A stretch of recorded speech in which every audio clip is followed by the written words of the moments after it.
पहले दोस्तों आप सभी का बहुत बहुत स्वागत है शिवानी मैम हिंदी साहित्य क्लासेस में। कैसे हैं आप सभी? आई होप आप लोग बहुत अच्छे हैं, स्वस्थ हैं और अपने अपने एग्ज़ाम्स की तैयारी आप सभी लोग बहुत अच्छे से कर रहे हैं। आज की क्लास में हम पढ़ेंगे आप हुदरी आत्मकथा। रचनाकार है रमणिका गुप्ता। सबसे पहले जानेंगे कि आप हुदरी कैसा शब्द है। तो आप हुदरी जो है एक पंजाबी शब्द है। कैसा शब्द है? तो एक पंजाबी शब्द है जिसका अर्थ होता है ज़िद्दी लड़की। कई बार यही पूछ दिया जाता है, ठीक है, तो आप लोग ध्यान रखेंगे। पंजाबी शब्द है ये जिसका अर्थ होता है ज़िद्दी लड़की। आप हुदरी का प्रकाशन वर्ष है 2015। एक और आत्मकथा है इनकी हादसे। इसका प्रकाशन वर्ष है 2005। तो हादसे का ही जो है अगली कड़ी मान लीजिए आप हुदरी आत्मकथा को, या इसका जो है अगला भाग मान लीजिए, ठीक है ना। तो हादसे का ही अगला भाग है आप हुदरी आत्मकथा। मोस्ट इम्पॉर्टेंट है, यहाँ से प्रश्न हमेशा पूछा जाता है। टोटल जो ये पुस्तक है वो 450 पेजों में है। बड़ी आत्मकथा है, लेकिन जितना भी मैंने इस क्लास में लिया है पूरी पुस्तक को मैंने रखा हुआ है, ठीक है। लेकिन वो जितना मैं पढ़ाऊँगी वो सभी जो है आप सभी के एग्ज़ाम के लिए मोस्ट इम्पॉर्टेंट है, सफिशेंट है। बाकी आप लोग पूरी पुस्तक को पढ़ना चाहते हैं तो मैं PDF सेंड कर दूँगी, आप लोग पढ़ सकते हैं। ओके, तो चलिए पढ़ना स्टार्ट करते हैं। आप लोग क्लास में जो है जब तक मैं पढ़ाऊँगी तब तक आप लोग क्लास में बने रहिएगा। बाद में अगर क्लास देखते हैं तो पूरी क्लास को आप लोग ज़रूर देखा करिए। पूरी क्लास आप लोग जब तक नहीं देखेंगे, पूरे नहीं पढ़ेंगे, तब तक कुछ समझ में नहीं आएगा। धैर्य के साथ पढ़ा करिए, थोड़ा इत्मीनान से पढ़ा करिए। ऐसे हवाई में आप लोग पढ़ेंगे तो कुछ समझ में नहीं आएगा, क्योंकि कुछ रचनाएँ ऐसी हैं जिनको बहुत जो है धैर्य के साथ हमें पढ़ना पड़ेगा। और क्वेश्चन आप सभी को पता ही है, डीप आ रहा है तो डीप हमें पढ़ना पड़ेगा। और मैं डीप ही पढ़ाती हूँ। बेशक आप लोग जब पूरी क्लास को नहीं देखेंगे तो आप लोगों को नहीं पता चल पाएगा, ठीक। और बाकी छोटी जो रचनाएं हैं उनको मैं लाइन बाय लाइन कुछ भी नहीं छोड़ती हूँ, सब मैं पढ़ाती हूँ। तो आशा करती हूँ कि आप लोग नोट्स बना रहे होंगे। चलिए पढ़ना जो है हम स्टार्ट करते हैं। एक ज़िद्दी लड़की की आत्मकथा आप हुदरी। यहाँ से जो हम देखेंगे, आप हुदरी एक ज़िद्दी लड़की की आत्मकथा है।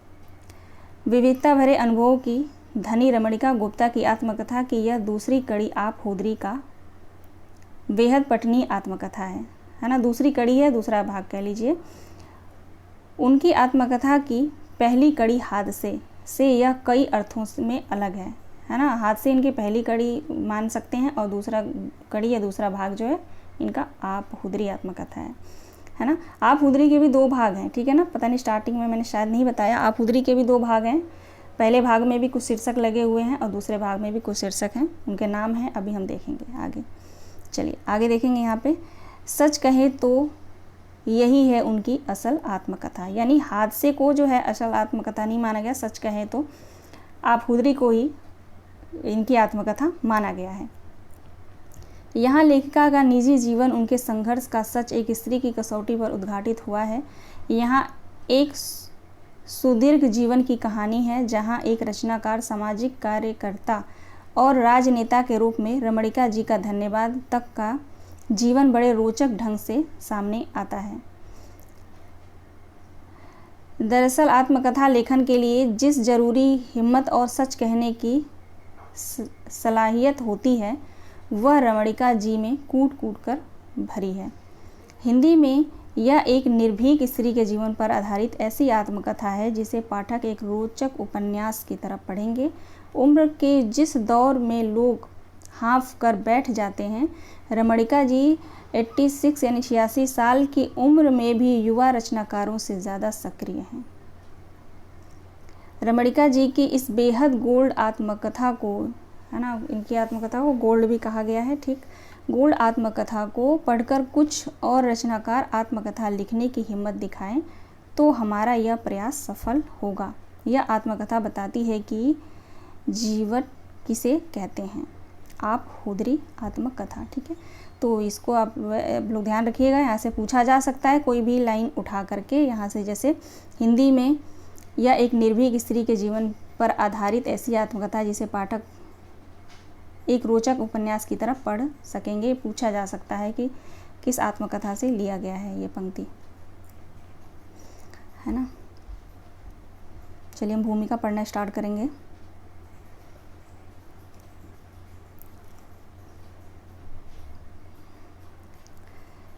यहाँ पे जो है, यहाँ पे कुछ यहाँ पे दिया गया पंक्ति है, इसको देख लेते हैं। उन स्त्रियों के हठ को जिसने उन्हें आप हुदरी बनाया, उनके उस फैसले को जिसने अपनी राह खुद चुनी, उनके उस हौसले को जिसने जोखिम उठाया पर कहीं हारा नहीं, है ना। तो इसको भी याद रखिएगा, आप हुदरी आत्मकथा से जो है लिया गया है। अब यहाँ से जो है हम देखेंगे भाग 1, आप हुदरी का भाग 1। भूमिका है इसकी, ठीक है। भूमिका जो है किस नाम से है? सच बोलना क्यों ज़रूरी, ठीक है। अभी हम भाग 1 के जो उपशीर्षक हैं, शीर्षक कह लीजिए या उपशीर्षक कह लीजिए, ठीक है, इसको जो है हम शीर्षक या उपशीर्षक कह सकते हैं, है ना। और भूमिका किस नाम से है? सच बोलना क्यों ज़रूरी है, ठीक है। तो इसमें पूछा जा सकता है कि भूमिका जो है किस नाम से है, तो सच बोलना क्यों ज़रूरी इस नाम से है, ठीक है। अभी हम भाग 1 के जो शीर्षक लगे हुए हैं उनको हम देख लेते हैं। पहला है मैं घोड़े पर पहाड़ चढ़ूँगी, दूसरा है बुरी लड़की अच्छी लड़की, तीसरा है सिर ढक कर चलो, चौथा है मैं बड़ी होने लगी, पांचवा है जब आस्थाएं टूटी। इसमें जो है सत्य प्रकाश पुस्तक को ये पढ़ती हैं, तो वहाँ से जो इनकी आस्थाएं टूट जाती हैं, जो भी पूजा पाठ होता है, कर्मकांड होता है, उनको जो है छोड़ देती हैं, ठीक है ना। और इसमें आप हुदरी में जो सबसे पहले इनको जो प्रेम होता है वो बलराम नाम के लड़के से इनको जो है प्रेम होता है, ठीक है। छठवां है उनका रूठना मनाना, सातवां है कविता और युद्ध का खटका, आठवां है मंझले भाई का प्रेम प्रसंग। नौवां देखेंगे, नौवां है बड़े भैया भाभी और परिवार, 10वां है हवेली और मोरनी दरवाज़ा, 11 है मौसी, 12 है नाना, 13 कुलच्छनी नहीं, 14 है दोहरे मापदंड, 15 है बचपन का पहला एहसास, जिसमें इनको जो है प्रेम होता है, और 16 है अतीत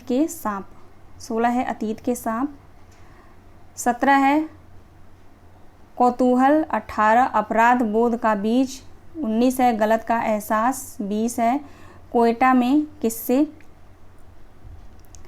21 एक मर्द बराबर 1000 औरत, 22 भाई की कुड़माई यानी सगाई, 23 है कुड़ी मार गुरु परिवार, 24 औरत की सुरक्षा चाहिए या प्यार। इन शीर्षक को आप लोग पढ़ लीजिएगा, 23 तक हो गया, क्योंकि ज़रूरी है, इसका क्रम पूछा जा सकता है, तो आप लोग जो है स्टार्टिंग के 3-4 बीच का और लास्ट का आप लोग याद रखेंगे। 24 यह धरती मर्दों को खा जाती है, 25 है ताई के भारत लौटने के बाद, 26 है प्रेम का पहला एहसास, अच्छा प्रेम का पहला एहसास 26 है ना, 26 में इनका प्रेम का पहला एहसास जो बलराम से होता है, ठीक। 7वां है सवालों के साए, अभी मैं भी पूरा ये नहीं पढ़ पाई हूँ, ये जो शीर्षक दिए गए हैं इसमें से मैं 20 तक अभी पहुँची हूँ, ठीक है। 28 है हमारे लिए समय नहीं था, 29 बदलती देह, 30 देह की भूख, 30 जो है देह की भूख है, और 31 भाभी, 32 फौजी भाईचारा, 33 मंझले भाई की शादी, 36 चेहरा विहीन हरकतों का सिलसिला, और 37 है प्यार और नफ़रत के पात्र, 38 है खून की नदियों में अंग्रेज डूबते नज़र आते, 39 है मितक ढह गया, 40 है जल उठी सद्भाव की फसल, 40 है दंगे शुरू हो गए, 41 है पहली प्रेम यात्रा, 42 मैं डॉक्टर बेदी की साली हूँ, 42 में जो मैं डॉक्टर बेदी की साली हूँ, 43 है अगवा लड़कियों की खोज, 44 है रिफ्यूज़ी कैंप, 45 है नोआ खली और अनशन, 46 है दूसरी प्रेम यात्रा, 47 है निजात की मुहिम, 47 है निजात की मुहिम। 48 है कोई बंदिश न लगाई। 49 है क्या सच को झूठ कहूँ। 50 है दोहरी ज़िंदगी। 51 है वर्तमान और भविष्य मेरा हो। 52 है शादी के बाद वफादार रहे। 53 है क्या तू वेदी की बहन है। 54 है हाँ प्रकाश के पास गई थी। 55 है पहली बार। 56 है you are my little angel. 57 है कौन पहचानेगा दूल्हे को। 58 है सतलज बहती रहे। 57 है हनीमून। 58 है पहला झगड़ा। 59 है 10 रुपये में गुजर कर लूँगी। और 60 है घर के बंधन। 60 तक हो गए घर के बंधन। 61 है शंका की शुरुआत। 62 है ईर्ष्या और डाह। 63 है ग्रंथि। 64 है वफादारी की कसम टूटी। 65 है ब्यूटी पार्लर। 66 है आँखों से झलकता प्यार। 67 है महाराजा का बुलावा। 68 है जब प्रेम का गला घोट दिया गया। जब प्रेम का गला घोट दिया गया। 68 है अपने पाँव पर खड़ा होने की ज़िद। 69 है पैसों की ज़रूरत का एहसास। 70 है भटकाओं का दौर। 71 है सौदेबाजी। 72 है घर वापसी। 73 है जब रिश्तों की गरिमा टूटी। 74 है मुझे तुम्हारे जैसा एक बच्चा चाहिए। 75 स्कूल में मांस खाने को मिलता है। 76 है जैसे वह मुस्कुराते हुए ही पैदा हुआ हो। और 77 है दोस्त सखा हमदम। 78 है छाया सड़क पर गोदने गोद रही थी। और 79 है मेरी मम्मी बहुत बहादुर है। 80 है सांता क्रूज। 80 ठीक है। 81 है मरीज ड्राइव और मराठी भाषा से परिचय। और 82 है सेवा सेवा सेवा।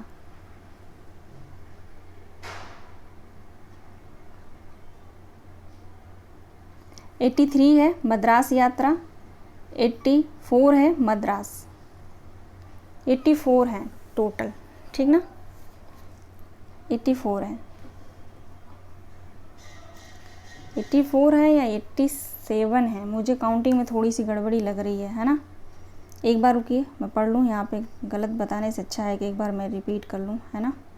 भाग 1 1 2 3 4 5 6 7 8 9 10 11 12 13 14 15 16 17 18 19 20 21 22 23 24 25 26 27 28 29 30 31 32 33 34 35 36 37 38 39 40 41 42 43 44 45 46 47 48 49 50 51 52 53 54 55 56 57 58 59 60 61 62 63 64 65 66 67 68 69 70 71 72 73 74 75 76 77 78 79 80 81 82 83 84 85 86, वही मैं कहूँ 86 है ठीक है। टोटल जो है 86 जो है इसमें शीर्षक लगे हुए हैं पहले भाग में, ठीक है। भाग वन में जो है 86 हैं और भाग 2 में देख लेते हैं, इसमें कमी है, ठीक है। देखते हैं, पहला है यात्राएं और मुक्ति की छटपटाहट, दूसरा है परिदृश्य, तीसरा है स्वतंत्रता का एहसास, चौथा है दहशत जदा धनबाद, पांचवा है गॉडफादर का पतन, छठवां है मन के दरवाजे पर मुक्ति की इच्छा की दस्तक, सातवां है और मेरी कविता का विषय बदल गया, सातवां है, आठवां है मन समाज सेवा और राजनीति के दरवाजे एक साथ खोल दिए, आठवां था। नौवां है राजनीतिक झूठ से पहला परिचय, चीन का युद्ध। अच्छा, राजनीति झूठ से पहला परिचय। 10वां है चीन का युद्ध और 11वां है राजनीति से पहले कामयाब दस्तक। 12 देखेंगे, 12 सुरक्षा कवच, 13 कांग्रेस का जयपुर सम्मेलन, 14 प्रशिक्षण केंद्र व बालवाड़ियों की स्थापना। 15 है मजदूरों की मांगों पर सौदेबाजी। 16 है संविध सरकारों का चलन। 17 है राजनीति में मेरी दूसरी परी। 18 है पाँव छू बाबा। 19 है औरत गुटबंदी का एक तेज हथियार। 19 तक हुआ। 20 है एहसान का एहसास और अपराध बोध। 21 है सिंदरी का छात्र आंदोलन। 22 दरवाज़ा खुला रखना। 23 जियो पर पहचान गंवा कर नहीं। 24 है जगत औरत। 25 है मेरी यात्रा का लक्ष्य मिल गया। 26 है मांडवी जेल से भावनगर जेल तक। मांडवी जेल से भावनगर जेल तक। 27 है खावड़ा की यात्रा। 28 है आदम की ईव। 28 तक हुआ आदम की ईव। 28। 29 कच्छ न परिषद का गठन। 30 रिश्ता रखने के लिए ब्याह जरूरी नहीं। 31 है अतरंग क्षणों की गहराइयों के रूबरू हुई मैं। 32 है संसद से जूता फेंका। 33 है औरत की अतरंग मन। 34 है मुझे खुद से ही मुक्त होना है। और 35 है हम चले नए प्रकाश में उड़ने। ठीक है, तो ये जो है दूसरे भाग के उपशीर्षक हैं 35। तो दूसरे भाग में जो है कितने उपशीर्षक हैं, तो 35 हैं, है ना। तो ये याद रखिएगा, पूछा जा सकता है, बहुत डीप है। इस तरह जो है आप लोगों को पेड कोर्स में भी इतना डीपली नहीं पढ़ाया जाएगा, शायद, मुझे नहीं पता, लेकिन शायद ना पढ़ाया जाए। तो अगर आप लोगों को फ्री में जो है कंटेंट ऐसा इतना बढ़िया मिलता है तो आप लोग इसको अच्छे से नोट्स बनाएंगे। अब जो है हम यहाँ से भूमिका पढ़ना स्टार्ट करते हैं। यहाँ से जो हम भूमिका पढ़ना स्टार्ट करेंगे। भूमिका क्या नाम है, सच बोलना क्यों ज़रूरी। भूमिका बड़ा है, इसको लाइन बाय लाइन हम पढ़ेंगे। ये स्टार्टिंग जो यहीं से है। मैं रमना हूँ, मेरे कई रूप हैं। मैं रमना हूँ, मेरे कई रूप हैं, जिससे आप मेरी इस कथा यात्रा में रूबरू होइएगा। मैं बुरी लड़की होने का दंश भी झेला है। मैंने बुरी लड़की होने का दंश भी झेला है। हालांकि मैं मानती हूँ कि मैं बुरी नहीं थी, पर मैं कौन होती हूँ यह जजमेंट सुनाने वाली। पढ़िए ना आगे, बताइएगा मुझे क्या मैं बुरी थी, क्या मैं बुरी हूँ, मैं क्या हूँ, ये मैं आपके मुंह से सुनना चाहती हूँ। चलिए आत्मकथा के साथ चलें। तो ये पहले ही लाइन से पूछा जा सकता है, पूछा भी गया है। मैं हूँ रमना, मेरे कई रूप हैं। तो ये किस भूमिका से लिया गया है, किस आत्मकथा की भूमिका से। तो जो पढ़ा होगा वो तुरंत फटाक से जान जाएगा कि आप हुदरी आत्मकथा से। ठीक है, दूसरा नाम जो है इनका रमना रहता है, रमणिका गुप्ता का। ठीक ना, रमना। यहाँ से देखेंगे, हाँ मैं रमना हूँ। स्कूल, कॉलेज और प्रमाण पत्रों में मेरा नाम रमणिका है, जो रमणीक को संज्ञा का रूप देने के लिए जानबूझकर बनाया गया है। मुझे बदलाव प्रिय है, हालांकि मैं अब भी भीतर से कहीं रमना ही हूँ। वही रमना, कहीं अकेली खेलती, कहीं अकेली दौड़ती, कहीं अकेली डटती, कहीं अकेली झगड़ती और बिसुरती हुई, या भीड़ में जूझती हुई, बहस करती, तर्क रखती, एक दुबली पतली मरियल सी सीधी सादी भोंदू सी लड़की। ऐसे मैं अभी क्या हूँ ये कुछ लोग जानते हैं, आप भी जान जाएंगे। इस मुकाम पर मुझे उस रमना ने ही पहुँचाया है। ठीक, इस मुकाम पे जो है कहती हैं मुझे रमना ने ही पहुँचाया है, जो ज़िद्दी, बुरी या ख़राब अथवा बद्दू कहलाने पर भी हंस या मुस्कुरा देती थी, पर अपनी बात पर अड़ी रहती थी। देखिए, ये लाइन बाय लाइन भूमिका पढ़ेंगे, लेकिन जो इम्पोर्टेंट है उसको मैंने जो है मार्क किया हुआ है। ठीक है, यहाँ से देखेंगे, नदी को न पत्थर बांध सकते हैं न बांध। नदी तब तक नहीं रुकती जब तक उसके पानी का एक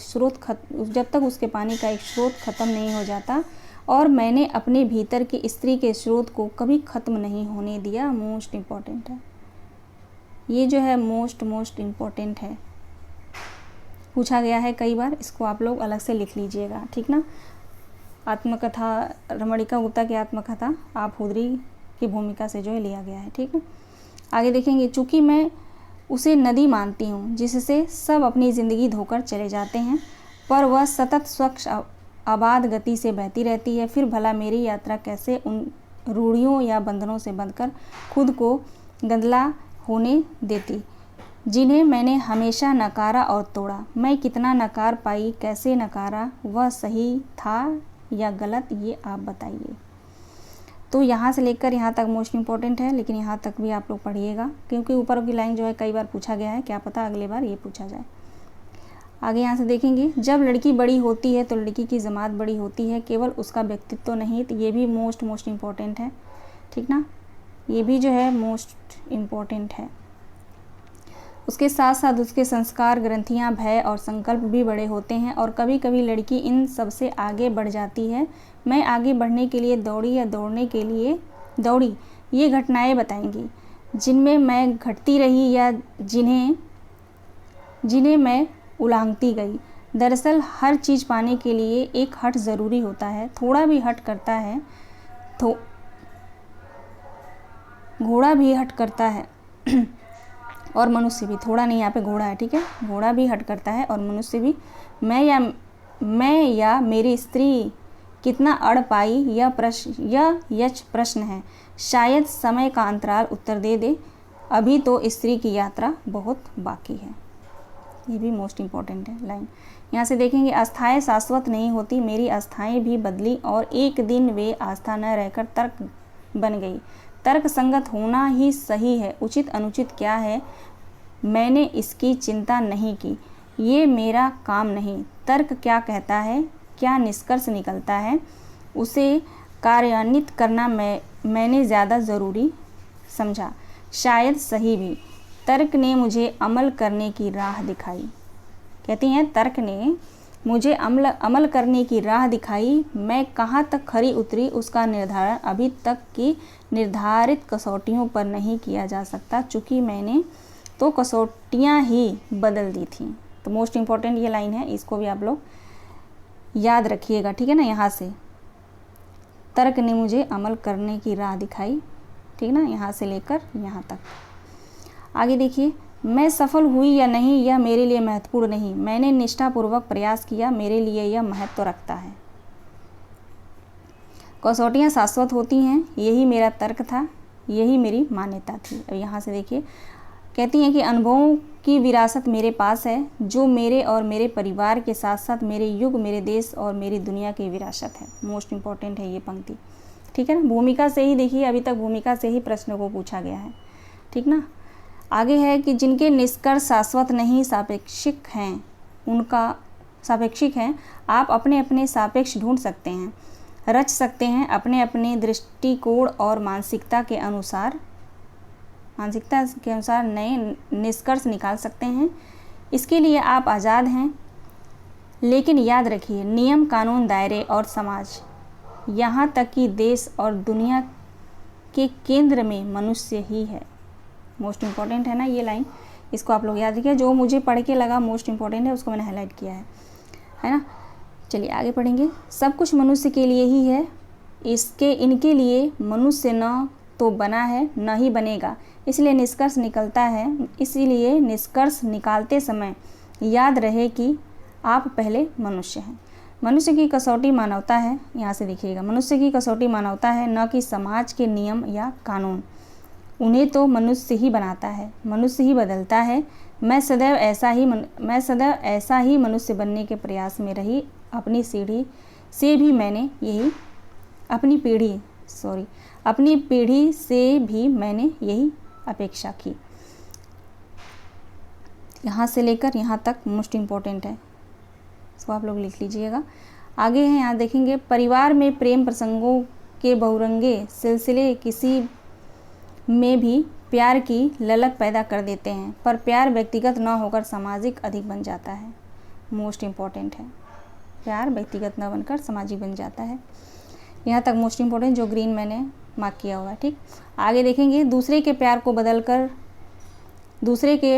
को बरकरार रखने का प्रयास खुद ही एक प्यार बन जाता है।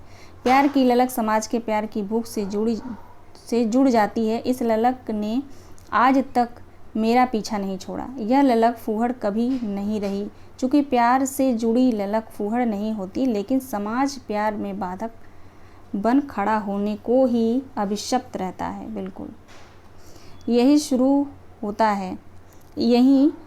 होता है प्यार और व्यवस्था की टकराव। मैंने प्यार का साथ दिया। आगे कहती हैं, प्रेम होता है, हो जाता है, योजना बनाकर किया नहीं जाता। कहती प्रेम होता है, हो जाता है, योजना बनाकर नहीं किया जाता। मेरे परिवार में नई पीढ़ी के लिए शायद यह पहला प्रसंग था। मेरी उनमें रुचि परिवार की प्रचलित परंपरा के खिलाफ विद्रोह का प्रदर्शन था। दूसरी तरफ योजनाबद्ध ढंग से रिश्ते जोड़ने के सिलसिला जारी था। यही मान्य था मान्यताओं और इच्छा के संघर्ष में मैंने इच्छा का साथ दिया। इच्छा की उर्वरा भूमि में मेरे प्यार का अंकुर फूटा। पंजाब के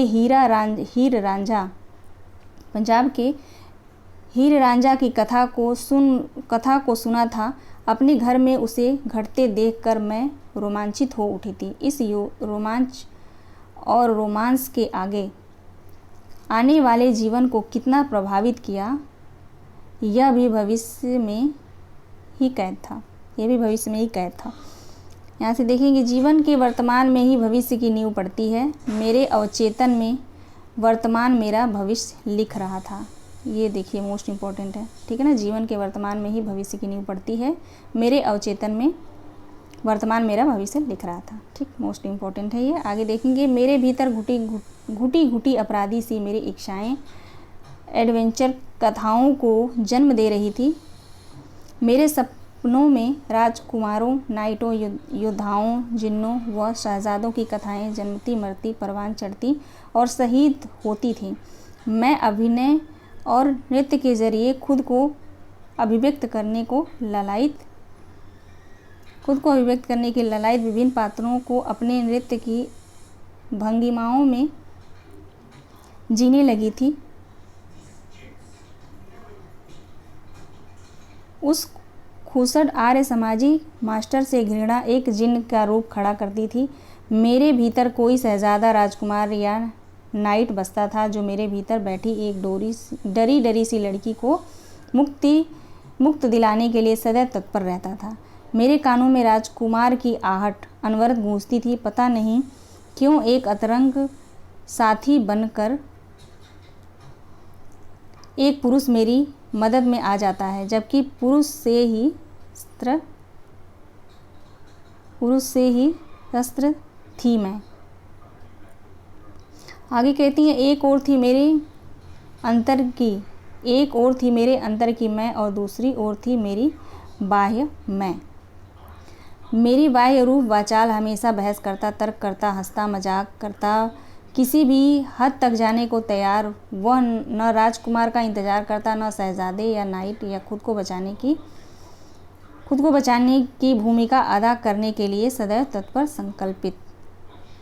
यहाँ से देखेंगे जो मैंने मार्क किया हुआ है, मेरे अंतर्मन की कमज़ोरी था प्रेम, लेकिन जब लक्ष्य की प्राप्ति या प्रतिबद्धता का सवाल उठता तो मेरा बहिर्मन प्रेम को भी दरकिनारा करने का कुव्वत रखता। जोखिम उठाना मेरा स्वभाव है।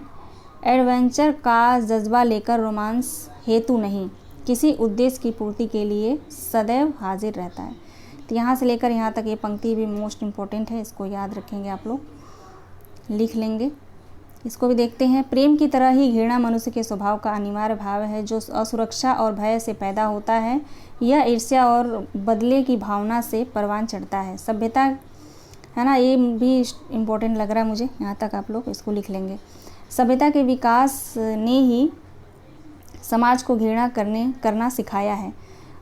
उसी ने वर्चस्ववादी बनाया है इसे, यहाँ तक कि इस विकास क्रम ने औरत को भी संपत्ति बना दिया। संपत्ति से उत्पन्न होता है कब्जाकरण और कब्जा पैदा करता है अहम।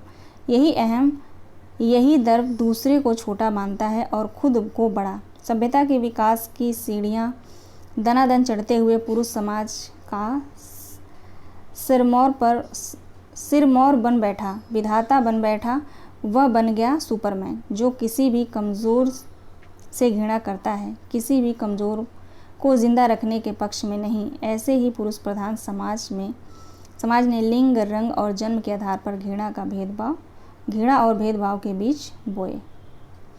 आगे है, मनुष्य पैदा होते ही घृणा नहीं करता, प्रेम ज़रूर करता, समाज ही उसे घृणा करना सिखाता है। तो यहाँ से ही इस पॉइंट्स को आप लोग नोट करिएगा।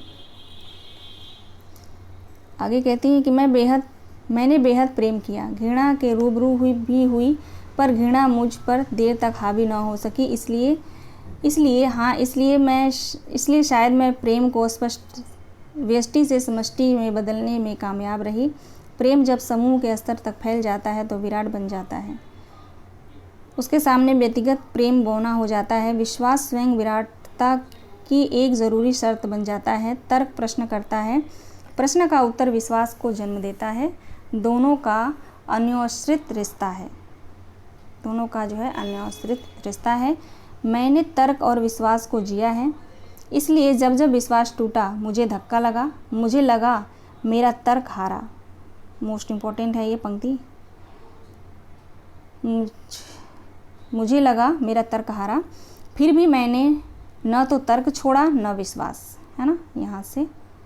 यहाँ से लेके यहाँ तक इसको आप लोग मोस्ट इम्पॉर्टेंट मानेंगे, नोट कर लीजिएगा। आगे कहती हैं, जीने के लिए दोनों की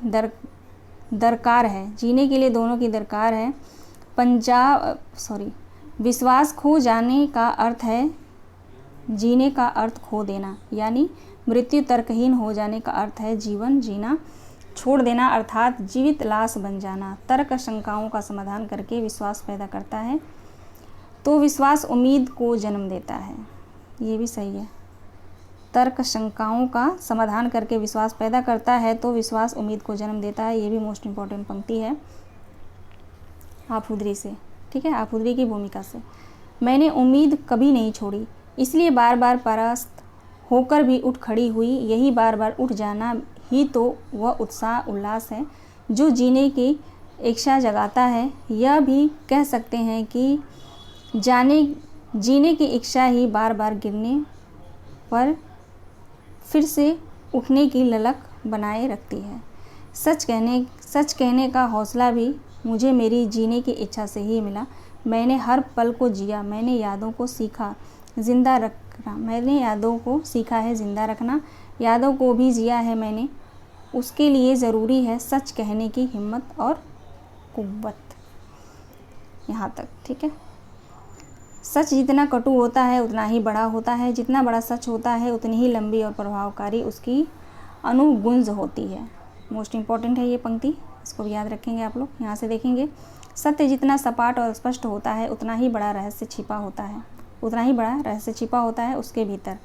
वह जितना रहस्यमय होता है उतना ही मारक होता है। बदलाव के सब लक्षण, जड़ता को झकोरने के सब जुगाड़, समाज को बदलने की सब शर्तें सत्य के गर्भ में छिपी होती हैं। मैंने सत्य की इसी रहस्यमयी मारक को विध्वंसक शक्ति का प्रयोग किया, अपने खिलाफ बड़ी सामाजिक परंपराओं, रूढ़ियों और तथाकथित संस्कारों की बाढ़ से उभरने के लिए। बहुत हमले हुए, बहुत आरोप लगे, लांछन उछाले गए, मैंने उन्हें स्वीकार नहीं किया और वापस उसी समाज को क्या किया, लौटा दिया, है ना। बहुत सारे उलाहने, बहुत सारे लांछन भी लगे, लेकिन क्या कहती हैं, मैंने इसको जो है अपने ऊपर हावी नहीं होने दिया और उस समाज को मैंने वो वापस लौटा दिया। और हमें क्या है, और इतनी हिम्मत हर किसी में नहीं होता है ना। अब जैसे मैं अपना ही एग्जांपल दूँ, मुझे कोई कुछ कह देता है तो मुझे तो वो बात भूलती ही नहीं है, एक हफ्ते तक याद रहती कि वो बंदा मुझे ऐसा बोला ही क्यों, मैंने ऐसी क्या गलती कर दी, है ना। तो हर किसी के अंदर ये चीज़ नहीं होती है, ये जिनके अंदर होता है वही आगे जाते हैं, जैसे हैं हमारी रमणिका गुप्ता, ठीक है। आगे कहती हैं, बूमरैंग कर गए सबके सब उन्हीं पर, मैं अगली मुहिम के लिए फिर से उठ खड़ी होती रही, ठीक ना। तो यहाँ से देखेंगे, मुझ में कई भटकाव आए पर मैंने खुद को उनसे उबारा और आगे बढ़ने के लिए भटकाव पर रोक लगाना ज़रूरी होता है। हालांकि भटकाव भी पूरी तरह व्यर्थ नहीं जाता, वह भी कुछ न कुछ सार्थक छोड़ जाता है। भटकाव की मृग मरीचिका और उनसे उबरने पर पश्चाताप के सैलाब भी ज़िंदगी की भूल भुलैया में गुम होने से बचा लेते हैं। ये भी पंक्ति मोस्ट इम्पॉर्टेंट है। आगे कहती है, मैं अपनी गलतियों से इसलिए सीख पाई चूँकि मैंने उन्हें छिपाया नहीं, मैंने उन्हें सच की झोली में डाल दिया, जो सब्र और सहन शक्ति की अनंत सौगातों से भरी होती है। लक्ष्य की तलाशों में ही लोग भटक जाते हैं, उनमें सब कुछ जल्दी हासिल करने की छटपटाहट होती है। यह छटपटाहट हर अच्छे बुरे रास्ते को परखने के लिए विचलित रहती है, इसलिए फिसल जाती है। यह फिसलन भी मनुष्य को खाली हाथ जाने देती है। बुरे ही सही कुछ अनुभव लेकर ही लौटता है। मनुष्य जो सदैव उसे खबरदार करते रहते हैं, फैसला गलत हो सकता है, मंशा गलत ना हो तो फैसला बदला भी जा सकता है। यहाँ से देखेंगे, दोहरे मापदंड वाले समंती समाज में अपराध बोध से ग्रसित खुद को अपराधी मानती मैं इस स्टिग्मा को मिटाने को आतुर मैं अपने दर्द मेरे जैसे बेदाग अपराध बोधियों के घेरे से घिरी मैं उन घेरों को तोड़ने के संकल्प लिया करती थी। मैं जानती थी कि मुझे अपराधी कहने वालों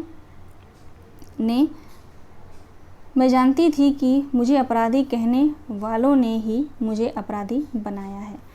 तो ये पंक्ति जो है मोस्ट इम्पॉर्टेंट है। मैं जानती थी कि मुझे अपराधी कहने वालों ने ही मुझे अपराधी बनाया है। इन ग्रंथियों से उबरना इतना आसान नहीं था। बचपन से ही व्यक्तित्व में पड़ी ये दरारें मुश्किल से ही दूर होती हैं। ज़िंदगी भर इनका प्रभाव बना रहता है। ये दरारें कहीं खाइयाँ न बन जाएं, कहीं मैं उनमें खो न जाऊं। इसी प्रयास में मेरे भीतर बसी मेरी अच्छी लड़की जूझती रही उम्र भर। मैं कितनी कामयाब होंगी यह समय के अंतराल में छिपा था, पर मैंने कोशिश नहीं छोड़ी। मेरे अवचेतन ने मुझे कभी अपराधी नहीं माना, बेवफा नहीं माना। मुझसे प्रेम हुआ और मैंने प्रेम की हदें तोड़कर प्रेम किया। प्रेम किया नहीं जाता, हो जाता है। मैंने खुलकर जीना सीखा। सच ही दोहरेपन को ख़त्म कर सकता है। मैंने यह जान लिया, इसलिए लिखने बैठ गई मैं अपने जीवन का सच कि समाज के दो मुँहे को उजागर कर सकूं। मनुष्य जिसमें स्त्री पुरुष दोनों शामिल हैं, उनके दोहरे मापदंडों को समाप्त करने की उद्यत मेरी स्त्री ने सबसे पहले अपने मानदंडों पर जीना शुरू किया। आगे देखेंगे यहाँ से, ऐसे मानदंड किसी बाधा को स्वीकार नहीं करते। मैंने तय किया कि मैं किसी का औजार नहीं बनूंगी। प्रायः स्त्रियों को हथियार या औजार की तरह पुरुष उपयोग करता है। मेरे अनुभव ने मुझे सिखाया, औजार मत बनो। प्रायः स्त्रियां कोई असुविधाजनक स्थिति उत्पन्न होने पर चुप रह जाती हैं। उसके लिए बेहतर होता है ऐसी स्थिति पैदा ही ना होने दें। बाद के दिनों में मुझे यही फॉर्मूला अपनाना पड़ा। मुझे शोषण से सख्त नफरत रही है, इसलिए उसकी गंध आते ही मैंने रिश्ता तोड़े हैं। यह तोड़ने की हिम्मत मुझे मेरे सच स्वीकारने की हिम्मत ने ही दी। आगे कहती है, सच बोलने की मुहिम शायद उस युवा मन को राहत दे सके जो दो राहे पर खड़ा निर्णय लेने से हिचकिचाता है, प्रेम करना चाहता है पर डरता है, समाज से खुद अपने से चूकी उसके अपने मन में भी समाज के मानदंड हावी होते हैं। पूरा 25 पेज का है ये, पूरे जो है 25 पेज का भूमिका है। आगे देखेंगे यहाँ से, लड़कियों का सच है पहले सह लेना फिर प्रतिवाद करना। मैंने भी इस सच को जिया। दूसरा सच जो लड़कियां आमतौर पर जीती हैं वह है सुचिता के हनन का खतरा और उसके उपजा अपराध बोध। तो ये भी मोस्ट इम्पॉर्टेंट पंक्ति है, इसको आप लोग लिख लीजिएगा। इसमें से कम 15-20 पंक्ति जो ऐसी हैं उनको आप लोग लिख लीजिएगा जो मैंने इम्पोर्टेंट बताया है। आगे है, इस सुचिता का कौमार्य को बचाने की फिराक में ही औरत जीवन भर दुख को अपराधी मानती रहती है। सुचिता का बोध तो मेरे मन में बचपन से ही भर दिया गया था, जबकि मेरी यह सुचिता कभी सुरक्षित ही नहीं रही। विरले ही कोई स्त्री होगी जिसकी सुचिता समाज में सुरक्षित रहने दी हो। यह भी एक सत्य है। अंततः उसकी निरर्थकता मेरी समझ में आने लगी। समाज की निरर्थकता सिद्ध करने हेतु मेरे लिए यह तथ्य ही पर्याप्त था। मुझे सुचिता की व्यर्थता का भान तो बहुत पहले हो चुका था, लेकिन इस ग्रंथि से मैं बहुत बाद में उभरी। सुचिता भंग होने का दंश अपराध बनकर जीवन भर कर सकता है ना। और इसी के कारण औरत जन्म जन्मांतर तक अपराधिनी, बेवफा, विश्वासघातनी और छिनाल कहलाती है। अगर औरत इसकी निरर्थकता पहले ही समझ जाए तो शायद हीन ग्रंथि से ग्रस्ती होने से बच सकती है। सुचिता का टूटना उसे अपनी ही नज़र में गिराता है, जबकि पुरुष अपने पहले सहवास को मर्दानगी और सर्टिफिकेट घोषित करके शेखी बघाड़ता है। इसी दोहरे मापदंड को तोड़कर स्त्री मुक्त हो सकती है। सुचिता के इस पाखंड को तोड़ने की पहल स्वयं स्त्री को ही करनी होगी। ये भी पंक्ति मोस्ट इम्पॉर्टेंट है। आगे देखेंगे, हमारे समाज की आचार संहिता के ठीक विपरीत पश्चिमी समाज में स्त्री की सुचिता ही शादी में बाधक होती है। इसे उसका गुण नहीं, उसकी अनुभवहीनता समझा जाता है। इनके यहाँ यह कथित भारतीय गुण गृहस्थ जीवन के लिए सुखकर साबित नहीं होता। इसको नहीं नोट करना है। आगे देखेंगे, मेरे आत्मकथ्य का सच यह साबित करता है कि सुचिता को याद रखिएगा। सुचिता एक शब्द, अगर बाकी पंक्तियाँ भूल जाती हैं, इनमें से सुचिता एक शब्द को लेकर हम 3-4 पेज पढ़ते हुए आ रहे हैं, तो इसको याद रखेंगे। अगर ये शब्द आता है तो आप हुदरी आत्मकथा की भूमिका से पंक्ति ली गई है ना। आगे कहती है कि यह पुरुष वर्चस्व के लिए अपनाया गया एक मिथक है, जिसके तहत स्त्री पुरुष की नज़र में जितने बार अपवित्र होती हैं, उतनी ही बार वो अपनी नज़रों में गिरती हैं। इस पाप दंड से मुक्त होकर ही औरत एक स्वतंत्र औरत बन सकती है। वह अपवित्र होने के बोध से बच सकती है। इस हीनता से उबरना ही उसे मुक्ति दे सकता है। यह सच है कि स्त्री स्वयं ही अपने गिर्द अपराध बोध के पनपने और महकने की कथा बिनती रहती है, लेकिन यह भी सत्य है कि अपराध बोध की यात्रा पर निकली स्त्रियां ही समाज को बदल सकती हैं। मैंने कैसे उससे निजात पाई, यह इस आत्मकथा का सच बतलाएगा। यह एक बड़ा सच है कि कानून तोड़कर ही कानून बदला जा सकता है। ये भी मोस्ट इम्पॉर्टेंट है। यह एक बड़ा सच है कि कानून तोड़कर कानून बदला जा सकता है और बदला गया है। सुचिता भंग होने के बाद मैंने यौन संबंधों की गोपनीयता के नियम तोड़े। गोपनीयता ही स्त्री के स्वतंत्रता का सबसे बड़ा औजार है। यौन की गोपनीयता न सिर्फ स्त्री के लिए घातक है, बल्कि सामाजिक व्यवस्था के लिए भी खतरनाक है। यही अपराधों को जन्म देती है। न रिश्तों में छिपाव होंगे, न कोई ब्लैकमेल कर सकेगा। बिल्कुल सही है कि नहीं। आगे देखेंगे यहाँ से, पुराने मूल्यों और वर्तमान के चालू मूल्यों से मुँह दुह होती मैं और मेरी पीढ़ी अपने अवचेतन में अपनी कसौटी पर उन्हें कसती परखती मैं भीतर ही भीतर विद्रोह की पीठिका की निर्मित में भागीदारी करती मैं नई कसौटियों नए मूल्यों के बीच समय के उबड़ खाबड़ खेत में रोप रही थी। ये पंक्ति भी मोस्ट इम्पोर्टेंट है। ठीक है, आगे है, मेरी पूरी पीढ़ी ही लगी थी शायद नए मूल्यों की पौध की रोपाई में, उनके विकास में, लेकिन अतीत खाद बनकर भविष्य के कंधों पर ही लटक गया।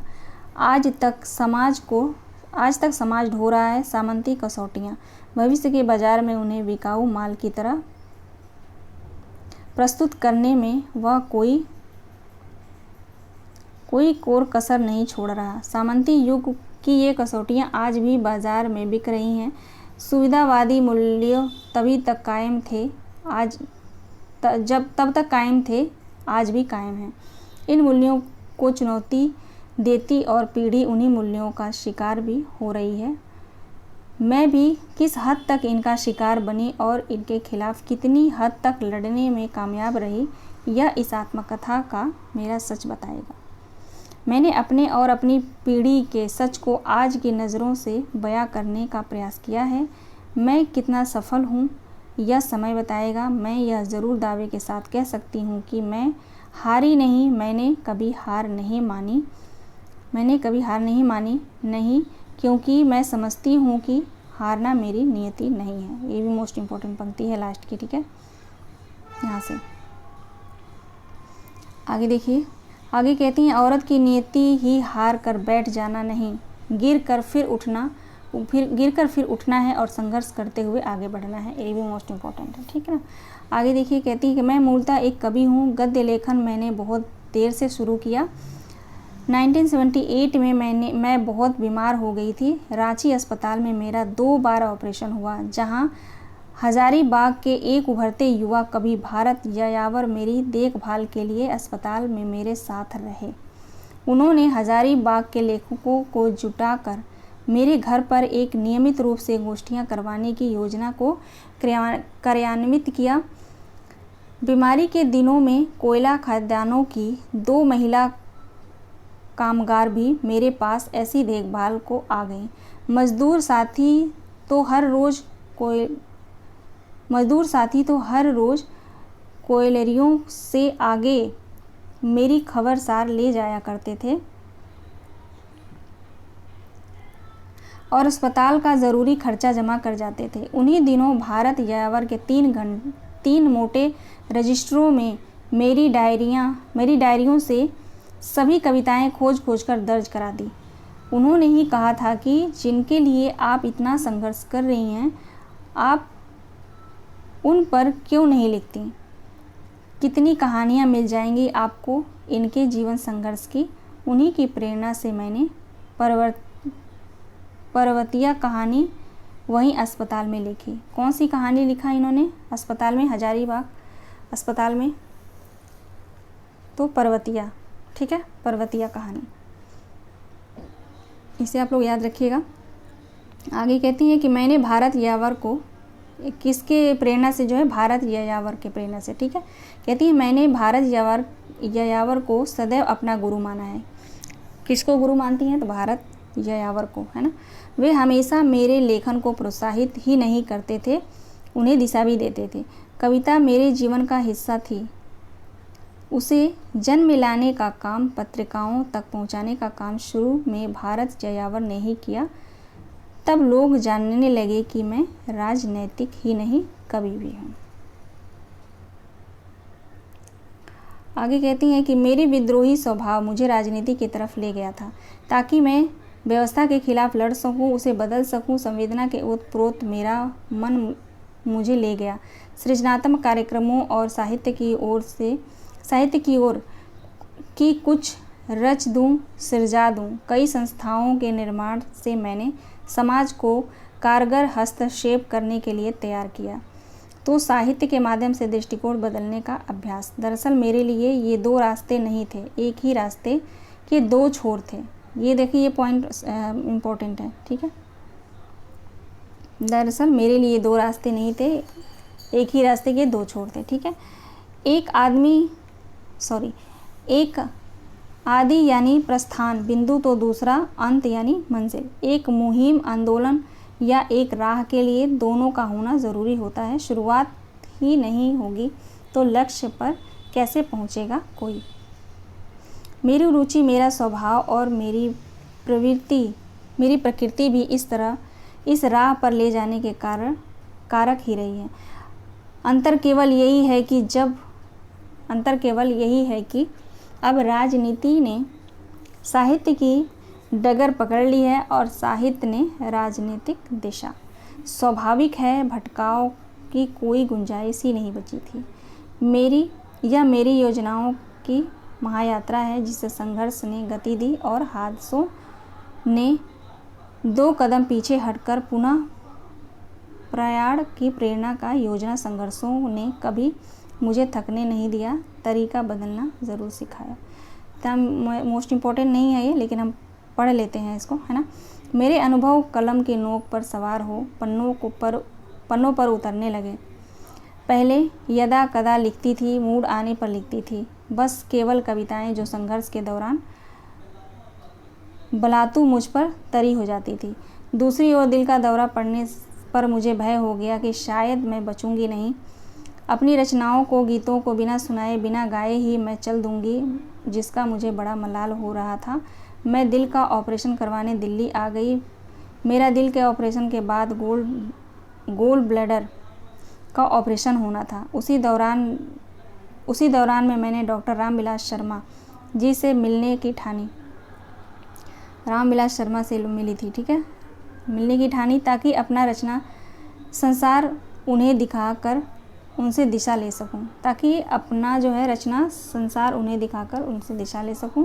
फ़ोन पर समय लेकर मैं अपनी कविता पुस्तकें या डायरियां लेकर उनके घर विकासपुरी पहुंच गई। रामविलास शर्मा के घर, इनका घर कहाँ था रामविलास शर्मा का? विकासपुरी, ठीक है। उन्होंने मेरी कतिपय कविताएं सुनी थी। उन्होंने पूछा, तुम क्या करती हो? मैंने उन्हें बताया कि मैं कोयला खदानों में मजदूरों को उनका हक दिलाने के लिए संघर्षरत हूँ और सीटू के संबंध कोल फील्ड लेबर यूनियन की जनरल सेक्रेटरी हूँ। मैंने उन्हें कुजू में मुंह पर हुए झंटक के कोल माफिया के हमले की घटना सुनाई और रैलीगढ़ा व केदला में हुए संघर्ष की चर्चा भी की, ठीक है। ये ध्यान रखिएगा आप लोग, कोल फील्ड लेबर यूनियन की जनरल सेक्रेटरी रहती हैं और उन्होंने जो है कुजू में हुए मुझ पर झंटक में कोल माफिया के हमले की घटना जो है उनको सुनाती हैं। और कौन सा? रैलीगढ़ा व केदला में हुए संघर्षों की चर्चा, ये दो चर्चाएं जो हैं रामविलास शर्मा को सुनाती हैं। आगे कहती हैं कि उन्होंने कहा कि कविता लिखती रहो, क्योंकि तुम अपनी अनुभव कहानियों में दर्ज करो, भले वर्णनात्मक ही लिखो, वह बहुत महत्वपूर्ण होगा, वह दस्तावेज होगा, इतिहास होगा इस युग का। यह शोध के लिए कच्चा माल भी बनेगा, तुम नहीं तो कोई और इसका उपयोग करेगा। मैंने उन्हें कविता में लिखी अपनी जीवनी के बारे में बताया। उन्होंने मुझे अपने अनुभवों पर आधारित कहानियाँ लिखने की सलाह दी थी और मैंने गद्य लिखना शुरू कर दिया। उनसे मिलकर मुझे बहुत संतोष हुआ कि इतने बड़े आलोचक ने मुझे सुना और दिशा दी। डॉक्टर रामविलास शर्मा जी से मिलने के बाद मैंने योजनाबद्ध तरीके से गद्य लिखने की ठान ली। मैंने तय कर लिया कि अब मैं लिखूंगी मेरे अनुभव, मजदूरों के अनुभव, किसानों का यथार्थ, आदिवासियों की त्रासदी, विस्थापन का दर्द, स्त्री की पहचान की खोज। मैं लिखूंगी समाज, सत्ता और व्यथा में बदलाव के किस्से, मुक्ति की दृष्टि। मेरी कविताएं कथा के पात्र बनकर संवाद करने लगी। मेरी कलम सोच और चिंतन के चौराहे पर खड़ी हो विमर्श की दिशा खोजने लगी। मेरे शब्द विगत 50 वर्षों के अतीत का इतिहास घेरने बांधने को विकल हो उठे। आज भी विकल हैं, बेचैन हैं। मैं अपनी सोच में ही न जाने कितने ग्रंथ रोज लिख लेती हूँ, कितनी कविताएं अलिखी रह जाती हैं, खोज जाती हैं। विस्मृति में मैंने आत्मकथा लिखने की ठानी। मैं लिखूंगी आत्मकथा एकदम बेकाब होकर, सच लिखूंगी एकदम सच।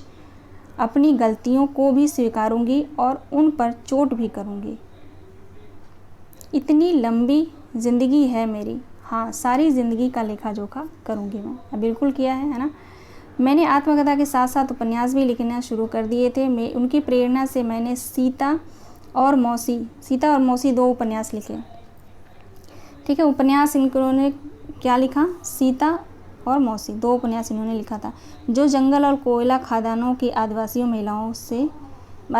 महिलाओं के संघर्ष पर केंद्रित हैं। अब देखो रमणिका गुप्ता की जो है उपन्यास कौन कौन से हैं? तो सीता और मौसी, ठीक है। और किस पे आधारित हैं ये? इनका विषय क्या है दोनों उपन्यास का? तो जंगल और कोयला खदानों की आदिवासी जो महिलाएं थी उनके संघर्ष पर केंद्रित ये उपन्यास है। तो इसको अलग से आप लोग लिख लीजिए, क्या पता TGT PGT में पूछ ले ये, है ना, क्योंकि ये पुस्तक में, आम पुस्तक में जो है मिलेगा नहीं जल्दी ये रचनाएं, है ना। आगे देखिए, फिर अपने संघर्षों की आत्मकथा लिखने बैठी जो हादसे के रूप में छपी। इन्होंने जो अपने संघर्ष की जो आत्मकथा लिखी वो हादसे के रूप में जो है छपा था। हादसे का एक संक्षिप्त रूप हरिवंश जी ने अग्नि दीक्षा के नाम से प्रभात खबर पटना में धारावाहिक के रूप में छापा। मौसी उपन्यास को सत्यप्रकाश ने बनारस से आज में धारावाहिक छापा। ठीक है, तो मौसी उपन्यास को जो है सत्यप्रकाश ने बनारस से जो है आज नाम से जो है आज में धारावाहिक में छापा था, और प्रभात खबर पटना में धारावाहिक के रूप में जो है छापा गया था।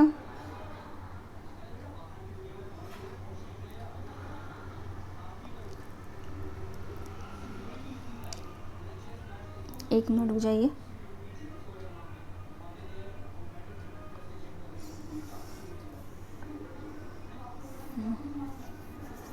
हादसे, है ना, हादसे का एक संक्षिप्त रूप हरिवंश जी ने अग्नि दीक्षा के नाम से, है ना। हादसे जो इनका आत्मकथा है 2005 में जो प्रकाशित हुआ था, इसका एक संक्षिप्त रूप हरिवंश राय जी ने जो है अग्नि दीक्षा नाम से जो है प्रभात खबर पटना में धारावाहिक के रूप में छापा था, और मौसी उपन्यास जो है सत्यप्रकाश जी ने जो है बनारस से आज धारावाहिक के रूप में छापा था। ठीक है, आगे कहती, आप हुदरी की यह कथा एक स्त्री की दृष्टि में मेरे जीवन की घटी घटनाओं, टकराहटों, संघर्ष और भटकाओं का आकलन है। आप हुदरी मेरी आत्मकथा की दूसरी कड़ी है। आप हुदरी जो इनकी आत्मकथा की दूसरी कड़ी है। पहली थी हादसे। हजारीबाग के संघर्ष के बाद हुए संघर्षों को मैंने हादसे में दर्ज किए, लेकिन स्त्री दृष्टि से मेरे निजी जीवन के टकराहटों की झांकी उनमें नहीं है। हादसे के लोकार्पण के समय राजेंद्र यादव जी ने कहा था कि मेरी आत्मकथाएं समानांतर नहीं चलकर वर्टिकल चल रही हैं। आप हुदरी में मैंने निजी जीवन के संघर्ष के सच को स्त्री दृष्टि की कसौटी पर आज के परिप्रेक्ष्य में प्रस्तुत करने की कोशिश की है। हादसे समय सीमित था। आप हुदरी का समय बहुत लंबा है और स्पेस व भूगोल विशाल। बचपन से लेकर धनबाद तक की यात्रा इसमें दर्ज है। ठीक है ना। आप हुदरी जो आत्मकथा है इसमें जो है रमणिका गुप्ता की बचपन से लेकर धनबाद तक की यात्रा दर्ज है इसमें। ठीक है। तीसरा खंड हजारीबाग की गतिविधियों के प्रसंग के बाद में प्रकाशित होगा, उसे लिखना अभी बाकी है। चौथे खंड में दिल्ली आने पर साहित्यकारों के बीच मेरे अनुभव और मेरे अनुभव के विस्तार की चर्चा होगी, और होगी परिवार के कटे रहने के कारण खुद को डी क्लास करके मजदूर किसान साथियों को घर में ले जाकर घर में लाने पर झोली यंत्रणाओं की गाथा। यहाँ से है मेरे यात्रा संस्मरण की एक पुस्तक लहरों का लय। इनकी जो संस्मरण है यात्रा संस्मरण लहरों का लय प्रकाशित हो चुकी है। मैंने 21 देशों की यात्राएं की हैं। कितने देशों की यात्राएं की है रमणिका ने? तो 21 देशों की। इस पुस्तक में 11 देशों की यात्रा संस्मरण है। लहरों की लय जो संस्मरण है इसमें जो है 11 देशों की यात्रा संस्मरण है। पुस्तक प्रकाशन के बाद मैं हवाई भी गई थी। कहाँ गई थी? हवाई भी। उसका विवरण पत्रिकाओं में तो छपा है, पर पुस्तक के रूप में आना बाकी है, अभी पुस्तक में नहीं आया है। आगे कहते हैं कि आप हुदरी को तैयार करने में दिनेश जी और सुमन जी तथा शिखर ने मेरे साथ बड़ी मेहनत की है, उनकी मैं आभारी हूँ। आत्मकथ्य को संवारने सुधारने में भारत भारद्वाज, अभिषेक कश्यप, साधना अग्रवाल, अभय कुमार दुबे और इब्बार रब्बी जी ने जो सहयोग दिया उसके लिए धन्यवाद कहना या लिख देना भी पर्याप्त नहीं है। और सबसे ऊपर धन्यवाद है श्री महेश भारद्वाज, प्रबंध निदेशक, समसामयिक प्रकाशक का। उन्होंने न सिर्फ बड़े ध्यान से इस पुस्तक को तैयार किया बल्कि धैर्य से पुस्तक तैयार होने का इंतज़ार भी किया। उनके बार बार इसरार से भी यह कथा अपना वर्तमान रूप ले पाई। रमणिका गुप्ता। ये जो है भूमिका किसने लिखा है? रमणिका गुप्ता ने खुद लिखा है। ठीक है। तो ये रहा पूरा जो है आप हुदरी आत्मकथा के पूरे भूमिका बहुत बड़ी है और इसी से जो है प्रश्न आते हैं। अब बाकी जो शीर्षक मैंने आप लोगों को पढ़ाया, जो इसके उपनाम कह लीजिए, उनका है जो यहाँ से स्टार्टिंग है भाग 1 का जो है पहला शीर्षक यहाँ आप देखिए। पहला शीर्षक का नाम है मैं घोड़े पर पहाड़ चढ़ूँगी। बचपन से लेकर जो है यहाँ से स्टार्ट होता है। याद आता है नरनौल का ढोसी पहाड़, पहाड़ की तराई पर घोड़े पर चढ़ने की जिद करती नन्ही रमना। वह पैर पटक पटक कर कहती है मैं घोड़े पर चढ़े चढ़े ही पहाड़ चढ़ूँगी। सवारी के लिए घोड़ा एक ही था, बाकी खच्चर थे। मुझे दोनों में फ़र्क की समझ नहीं थी। छोटा भाई रवि, इनके छोटे भाई का नाम था रवि, जो मुझसे 5 साल बड़ा पर भाइयों में छोटा था, खुद घोड़े पर चढ़ गया और मुझे खच्चर पर थमा दिया। खच्चर की आदत नकल करने की होती है, जो आगे वाला करे वही करता है। मैं लपक कर खच्चर पर जा बैठी। साइस ने लगाम अभी मेरे हाथ में थमाई ही थी और मैं रकाब में पूरी तरह पाँव डाल ही नहीं थी कि छोटे भाई ने अपने घोड़े की एड़ लगा दी और मेरा खच्चर मुझे सरपट ले भागा। अब ये देखिए बचपन की जो है एक एक करके बताती हैं। ले भागा, भाई बहुत शैतान था। वह खच्चर से पटकनी दिलाकर मुझे पछाड़ना चाहता था। उसने सोचा होगा कि मैं खच्चर से गिर जाऊंगी। जैसे ही घोड़ा सरपट भागा, खच्चर ने भी रफ्तार पकड़ ली। मेरे हाथ से लगाम छूट गई, पर खच्चर की गर्दन के बाल मेरे हाथ में आ गए। एक पाँव रबाक में अटकाए खच्चर की पीठ पर से सटी मैं उसकी गर्दन को कस कर पकड़े हुए थी। चारों तरफ हड़कंप मच गया। डॉक्टर साहब की बेटी को खच्चर लेकर भाग गई। लोग डर गए थे। लोगों को डर था कि अगर खच्चर पहाड़ पर चढ़ गया तो मैं खड्ग में गिर जाऊंगी और उन तालाब की तरफ चला गया तो अब पानी में डूब जाऊंगी। पापा जी कैंप छोड़कर दौड़े दौड़े आए। दादी और बीबी, अपनी मम्मी को बीबी कहती थी, दादी और बीबी यानी माँ, ठीक है, अपने ये भी ध्यान रखिएगा, अपनी माँ को ये बीबी कहती थी, ठीक ना। अपने अपने ढंग से रोने पीटने लगी। दादी प्रलाप कर रही थी, पट होने यानी बिगड़ैल। रवि ने कुड़ी यानी लड़की तू मार दिता, कहती है कि कुड़ी ने तू मार दिता, रवि को बोलती हैं उसके भाई को।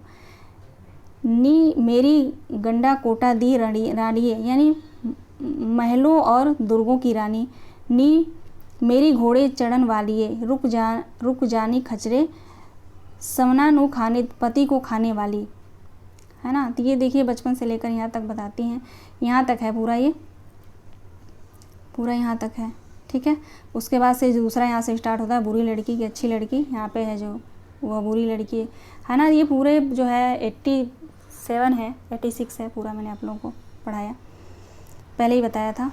तो इसको पढ़ना मुझे इम्पोर्टेंट नहीं लगा। बाकी जो है भूमिका से ही प्रश्न आते हैं, वहाँ तक है। बाकी अगर लोग पढ़ना चाहते हैं तो मैं इसका PDF दे दूँगी आप लोगों को, ठीक है ना। आप लोग खुद से ही पढ़ सकते हैं अगर आपके पास भरपूर टाइम है तो। मिलते हैं नेक्स्ट वीडियो में। आप सभी दोस्तों का बहुत बहुत धन्यवाद।